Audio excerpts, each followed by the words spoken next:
La finance est devenue le meilleur allié des groupes privés de l'enseignement supérieur. Sur les 18 acteurs à but lucratif de taille significative en France, 8 accueillaient des fonds à leur capital début 2021. Et la crise sanitaire n'y a rien changé avec l'entrée de fonds ou de nouveaux fonds au capital de 5 groupes depuis 1 an et demi.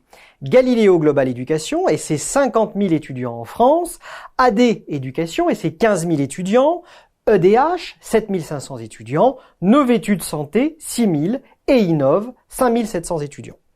Cette financiarisation n'est pas près de s'interrompre dans un monde, celui de l'éducation, qui a tout pour plaire au private equity, qui regorge par ailleurs de liquidités à investir. Citons d'abord un business model attractif, du fait d'importants cash flow.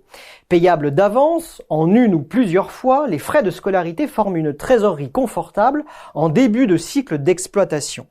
Une bonne gestion et une marque forte font le reste, surtout pour les écoles dites professionnalisantes, majoritaires dans l'univers du privé à but lucratif, qui n'ont à financer ni la recherche, ni la course internationale à l'excellence. Important, les cash flows se révèlent aussi prévisibles sur un horizon de 3 ou 5 ans selon les cursus.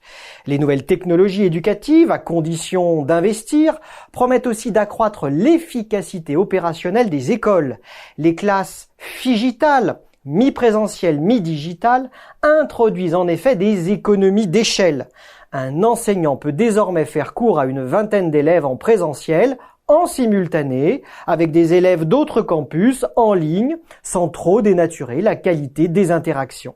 De quoi doper les cash flows et in fine la plus-value à la revente. Un groupe comme INSEC-U a été cédé en 2019 autour de 14 fois l'EBITDA, contre une moyenne de 11, tous secteurs confondus.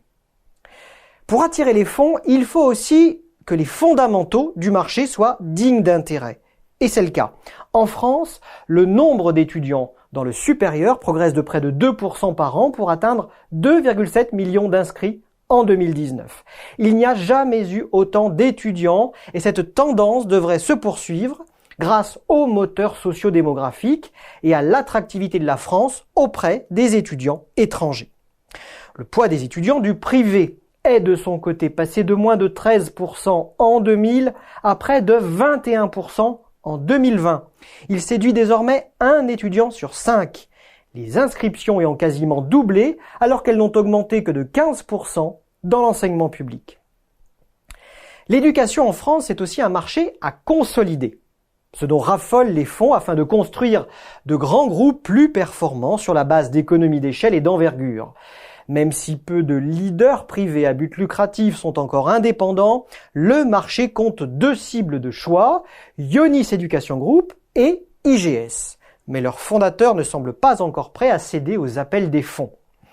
Des groupements d'écoles de taille inférieure pourraient également être ciblés. Idem pour les écoles indépendantes isolées, mais leur faible taille pourrait aussi jouer en leur défaveur. Restent enfin et surtout les ex-ESC, soit nos grandes écoles de commerce en quête d'importantes ressources pour financer leurs courses internationales à l'excellence.